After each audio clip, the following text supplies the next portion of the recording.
Alright, so really quickly here, note on sideboarding, I just brought in a Plummet and took out a Fling, and then brought in a Manic Vandal to kill his Throne, and took out a Lurking Crocodile.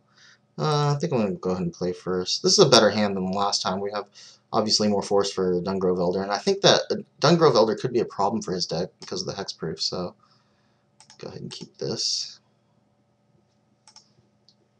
Just going to lead with green here and try and get as many force out to make the Dungrove Elder as big a threat as possible, because again, the only double red that we have is Inferno Titan and Bang Chuckers, so shouldn't really get punished for doing this.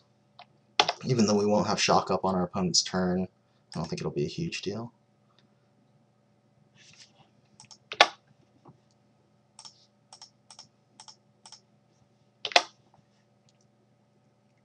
Yeah, I mean, 4/4 on turn 4 is going to be pretty hard for his deck to deal with. He can't even really tap it down with like Lawkeeper. He can't put any pacifisms or Arachnus Webs on it. I suppose if he has Day of Judgment or something like that, that's an out, but that Sacred Wolf is most certainly not going to be an out.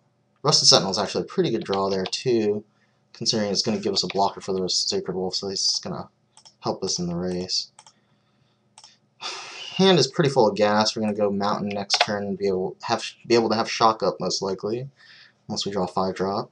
And then Mountain next turn, the turn after that, and Inferno Titan will probably prompt a concession.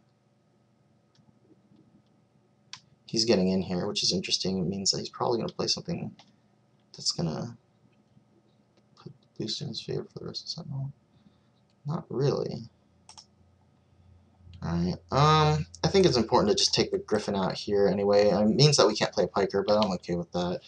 Don't want to really get into a situation where we're going to be racing against 2/3/3s, and this puts him pretty far behind. I mean, if we even get in for 6 next turn and resolve Titan, he's obviously just dead, but he's probably going to hold back the Wolf here, even though it doesn't really trade profitably with either of our guys, so...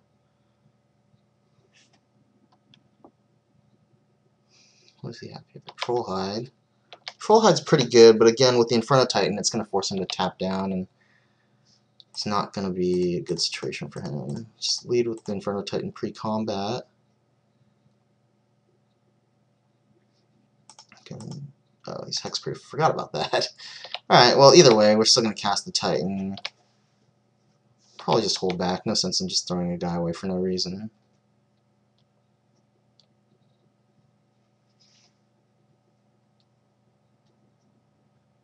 I mean, we have him in a situation here where most likely whatever blocker he plays is probably just going to get negated by the Inferno Titan anyway, so then we're going to get in for the requisite damage. Yeah, so I think it's safe to just go ahead and attack here. Worst case scenario, Inferno Titan gets killed by a blocking pump or something like that, but take out the blocker there. He has to block the Titan or he's just dead, and if he can't, yeah. Alright. Didn't see anything else. He shows us Trollhide, so it makes me think that maybe we want to bring in Naturalize.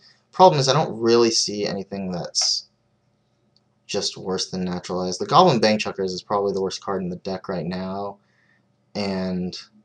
What about swapping out Bang Chuckers for the Crocodile? I think the Bang Chuckers is worse than the Crocodile, but the fact that it's a Goblin and we have the 2 Goblin Grenades means that I just want to run as many Goblins as possible. It's possible that Blood Ogre is actually not that great because, you know, we may not... it's not going to be Bloodthirsty that often, so it's just 2/2 first strike, which, you know, when you're just facing off against a bunch of flyers is not the greatest.